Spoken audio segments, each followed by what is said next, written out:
Praise the lord. ఈరోజు దేవుని వాగ్దానము. మన అతిక్రమ క్రియలను బట్టి అతడు గాయపరచబడెను, మన దోషములను బట్టి నలగగొట్టబడెను. మన సమాధానార్థమైన శిక్ష అతని మీద పడెను, అతడు పొందిన దెబ్బల చేత మనకు స్వస్థత కలుగుచున్నది. యెషయా గ్రంథము 53వ అధ్యాయం 5వ వచనం. వాక్యము విన్నారు కదా. మీ కొరకు చిన్న ప్రార్థన.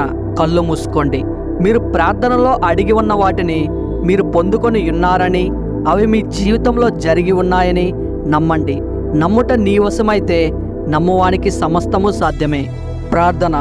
పరమండలమునందున్న మా ప్రియ పరలోకపు తండ్రి, మీ ఘనమైన పాదములకు స్తోత్రాలు నాయన. ఇప్పుడు ఈ వాక్యము విన్నటువంటి ప్రతి బిడ్డను దీవించి మీ పరిశుద్ధమైన హస్తములతో వారిని ఆశీర్వదించండి తండ్రి. వారి కుటుంబంలో ఎవరైనా రోగులు ఉంటే వారిని మీ కుమారుని రక్తముతో కడిగి స్వస్థపరచండి. ఆ కుటుంబానికి మీ రక్షణ మార్గం తెలియపరచండి. భూలోకంలో ప్రతి ఆత్మ రక్షింపబడాలని మీ కోరిక నాయన.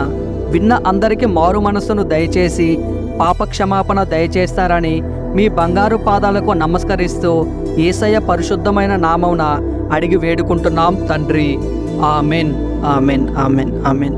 మీ యొక్క ప్రార్థన అవసరతల కోసం కామెంట్ చేయండి.